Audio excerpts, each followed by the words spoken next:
Hello everyone, welcome back to my channel. आज के इस वीडियो में हम क्लास 6 के हिंदी के चैप्टर 5 के क्वेश्चन को सॉल्व करेंगे। तो इस चैप्टर में जो है हार की जीत, इस अध्याय का नेम है हार की जीत।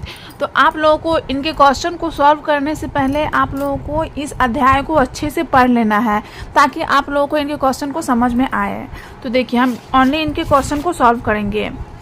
तो यहाँ पे आपको दिया गया है प्रश्न अभ्यास। प्रश्न अभ्यास में क्वेश्चन नंबर 1 है, बाबा भारती अपने घोड़े सुल्तान से किस प्रकार स्नेह करते थे। मतलब इसमें आपको बताना है कि बाबा भारती अपने घोड़े सुल्तान से किस प्रकार प्यार करते थे, स्नेह करते थे, वही आपको इसमें बताना है। तो देखिए, इसका आंसर हो जाएगा बाबा भारती अपने घोड़े सुल्तान से उसी प्रकार स्नेह करते थे जिस प्रकार माँ अपने बेटे से, किसान अपने लहलहाते खेत से और गुरु अपने शिष्य से स्नेह करता है। नेक्स्ट क्वेश्चन है क्वेश्चन नंबर 2, बाबा भारती के घोड़े को देखने के लिए खड़ग सिंह क्यों अधीर हो उठा।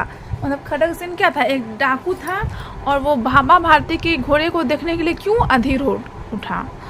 तो इसका आंसर हो जाएगा बाबा भारती के घोड़े की कृति सुनकर उसे देखने के लिए खड़ग सिंह अधीर हो उठा।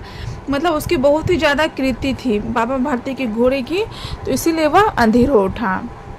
नेक्स्ट क्वेश्चन है, घोड़ा देखने के बाद खड़ग सिंह के दिमाग में क्या उथल पुथल होने लगी। तो इसका आंसर हो जाएगा घोड़ा देखने के बाद खड़ग सिंह के दिमाग में उथल पुथल होने लगी कि यह घोड़ा मुझे कैसे प्राप्त होगा, क्योंकि साधु को ऐसी चीज़ों से क्या मतलब। नेक्स्ट क्वेश्चन है क्वेश्चन नंबर 4, खड़ग सिंह ने बाबा भारती के घोड़े को पाने के लिए किस प्रकार का रूप बदला। मतलब खड़ग सिंह जो है वो बाबा भारती के घोड़े को पाने के लिए किस प्रकार का रूप बदला। तो इसका आंसर हो जाएगा खड़ग सिंह ने बाबा भारती के घोड़े को पाने के लिए अपाहिज का रूप बदला। क्वेश्चन नंबर 5 है, पाठ के किन वाक्यों से पता चलता है कि बाबा भारती को अपने घोड़े पर गर्व था।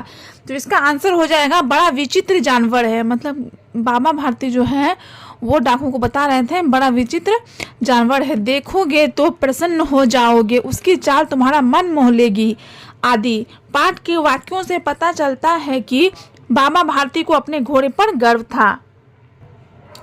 देखिए 6 नंबर में सही वाक्यों के सामने सही एवं गलत वाक्यों के सामने गलत का निशान लगाइए। जो सही है उसके आगे आपको सही का निशान लगाना है और जो गलत है उसके आगे आपको गलत का निशान लगाना है। कौन नंबर में है, बाबा भारती का घोड़ा कमजोर एवं दुर्बल था। तो ये क्या है, गलत है, क्योंकि बाबा भारती का घोड़ा जो है वो कमजोर और दुर्बल नहीं था।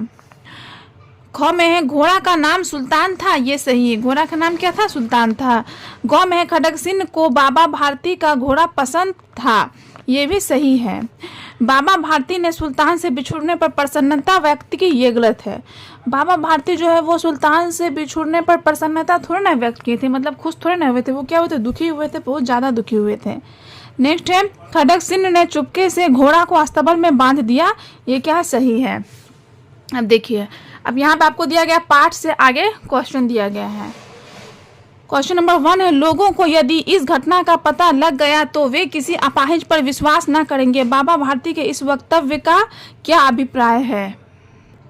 तो देखिए, इसका आंसर हो जाएगा बाबा भारती के इस वक्तव्य का अभिप्राय यह है कि लोग किसी अपाहिज को मदद करने से दूर भागेंगे और असहायों पर से लोगों का विश्वास उठ जाएगा। इसीलिए बाबा भारती जो है वो डाकू को ये सब कहे थे कि तुम लोगों को यदि इस घटना का पता लगे, मतलब तुम लोगों को इस घटना के बारे में मत बताना, नहीं तो लोग जो है अपाहिज पर विश्वास करना ही छोड़ देंगे।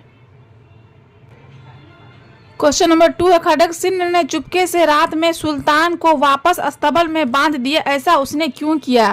तो इसका आंसर हो जाए खड़ग सिंह ने ऐसा इसलिए किया क्योंकि बाबा भारती के वाक्यों को सुनकर उसका हृदय परिवर्तन हो गया था। वस्तुतः लोगों को मालूम हो जाने पर कोई भी व्यक्ति अपाहिज, गरीब और लाचार पर विश्वास नहीं करता, अतः उसने बाबा के घोड़े को लौटाने के लिए चुपके से घोड़े को अस्तबल में बांध दिया।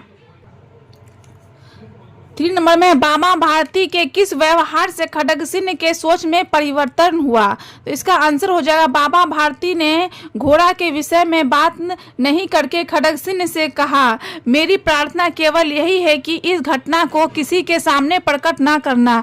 यदि लोगों को इस घटना के बारे में मालूम हो जाएगा तो वे किसी गरीब अपाहिज पर विश्वास ना करेंगे। यह कहते हुए वे सुल्तान को बिना देख वापस चल दिए। बाबा के इस व्यवहार से खड्ग सिंह के सोच में परिवर्तन हुआ। नेक्स्ट है क्वेश्चन नंबर 4, आपकी प्रिय वस्तु कोई छीनने का प्रयास करे तो आप क्या करेंगे? इसका आंसर हो जाएगा मेरी प्रिय वस्तु यदि कोई छीनने का प्रयास करे तो मैं उसका विरोध करूंगा, क्योंकि हर व्यक्ति को अपनी वस्तु की रक्षा करने का अधिकार है। क्वेश्चन नंबर 5 है, अगर आपको बाबा भारती से घोड़ा लेना होता तो आप क्या करते? इसका आंसर हो जाएगा अगर मुझे बाबा भारती से घोड़ा लेना होता तो मैं उनसे आग्रह करता कि घोड़ा मुझे दे दीजिए और मैं उसका उचित मूल्य भी देने का प्रयास करता। क्वेश्चन नंबर 6 है, कहानी का कोई दूसरा शीर्षक क्या हो सकता है? इसका आंसर हो जाएगा इस कहानी का दूसरा शीर्षक सुल्तान हो सकता है। देखिए नेक्स्ट है, निम्नलिखित वाक्यों में मोटे शब्दों को सामने के कोष्ठक में संज्ञा के भेद के रूप में लिखिए। जैसे वह ईमानदारी पूर्वक काम करता है, तो ये क्या है? ये मोटा शब्द है मतलब, तो इसको आपको क्या करना, संज्ञा के भेद में लिखना है कि कौन सा संज्ञा है ये, ओके, ये आपको बताना है। नेक्स्ट है, सुल्तान बड़ा सुंदर और बलवान था, तो इसमें जो है सुल्तान वो कौन सा संज्ञा है? कार्तिक पूर्णिमा के दिन सोनपुर में मेला लगता है, तो मेला ये कौन सा संज्ञा है? दूध स्वास्थ्य के लिए लाभदायक है, दूध कौन सा संज्ञा है? बस घाटी से होकर गुजरती है, बस कौन सा संज्ञा है? तो इसमें क्या करना है आपको, ये सब बताना है। तो देखिए सबसे पहले आप लोगों को जान लेना है कि संज्ञा किसे कहते हैं। तो किसी भी व्यक्ति, वस्तु, स्थान, भाव आदि के नाम को क्या कहते हैं? संज्ञा कहते हैं।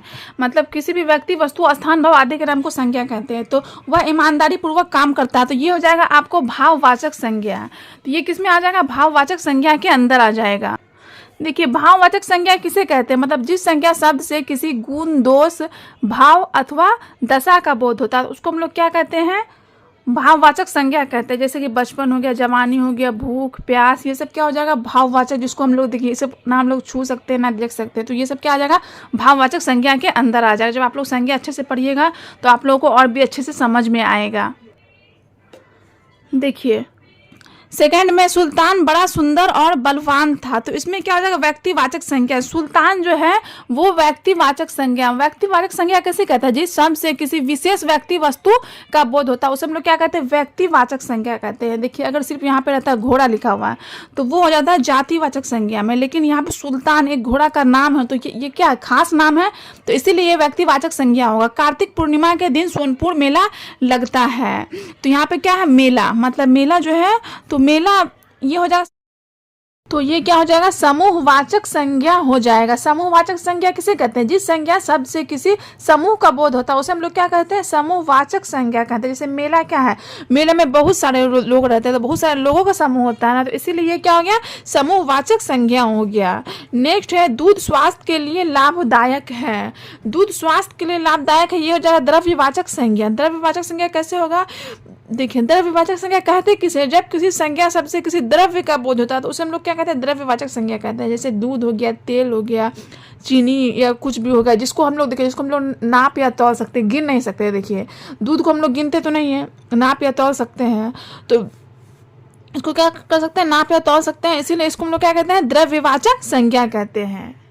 नेक्स्ट है 5 में, बस घाटी से होकर गुजरती है, तो यहाँ पे जो है बस जो देखिएगा आप, वो जो है क्या है? मोटे शब्दों में लिखा हुआ है बस, आप अपने बुक में देखिएगा तो ये हो जाएगा जातिवाचक संज्ञा। तो देखिए जातिवाचक संज्ञा किसे कहते हैं? जिन शब्दों से किसी प्राणी या वस्तु का जाति या वर्ग का बोध होता है, संपूर्ण जाति का बोध होता है, उसे हम लोग जातिवाचक संज्ञा कहते हैं। जैसे पशु हो गया, जानवर हो गया, बाजार हो गया, वैसे बस हो गया। देखिए कोई स्पेशल बस तो नहीं ना, कोई स्पेशल बस का नाम तो नहीं ना, बस लिखा हुआ है, तो ये क्या हो जाएगा? जातिवाचक संज्ञा के अंदर आ जाएगा। तो देखिए नेक्स्ट दिया गया आपको वाक्य बनाने के लिए, निम्नलिखित शब्दों से वाक्य बनाइए। पश्चात, राजू रोहन के पश्चात स्कूल पहुंचा। पश्चात में होता है बाद, तो वाक्य जो है वो आप अपने अकॉर्डिंग भी बना सकते हैं, मतलब आपको जो समझ में आता है वो भी आप लिख सकते हैं। नेक्स्ट है महात्मा, हमारे मोहल्ला में एक महात्मा रहते हैं। नेक्स्ट है निश्चय, कोई भी काम निश्चय करके करना चाहिए। नेक्स्ट है प्रशंसा, मैं उसके हिम्मत की बहुत प्रशंसा करता हूँ। अपाहिज, अपाहिज लोगों पर दया करना चाहिए। स्वीकार, उसने नौकरी की पेशकश स्वीकार कर ली। अब देखिए थर्ड नंबर में आपको क्या दिया गया है, इस पाठ में घोड़े की विशेषता से संबंधित जो शब्द है उन्हें चुनकर लिखिए। मतलब जब आप ये पाठ पढ़िएगा, ये कहानी पढ़िएगा, तो घोड़े की विशेषता से जो संबंधित शब्द है उसको आपको लिखना। तो उसमें सुंदर था, बलवान, बांका आदि ये सब दिया गया था घोड़े की विशेषता से संबंधित। नेक्स्ट निम्नांकित मुहावरों का अर्थ लिखिए। ये मुहावरों का आपको अर्थ लिखना है। जैसे लट्टू होना मतलब मोहित होना होता है। ओके। ख में है फूले ना समाना, मतलब अत्यंत खुश होना। फूले ना समाने का अर्थ हुआ अत्यंत खुश होना। हृदय पर सांप लौटना मतलब ईर्ष्या होना। मुंह मोड़ लेना मतलब नाता तोड़ लेना। तो आई होप कि आपको इस वाले अध्याय में कोई भी प्रॉब्लम नहीं आया होगा। नेक्स्ट वीडियो में हम अध्याय 6 के क्वेश्चन को सॉल्व करेंगे। तो अगर आपको मेरा वीडियो पसंद आया तो वीडियो को लाइक जरूर कीजिएगा और चैनल को सब्सक्राइब जरूर कीजिएगा। वीडियो देखने के लिए थैंक यू सो मच।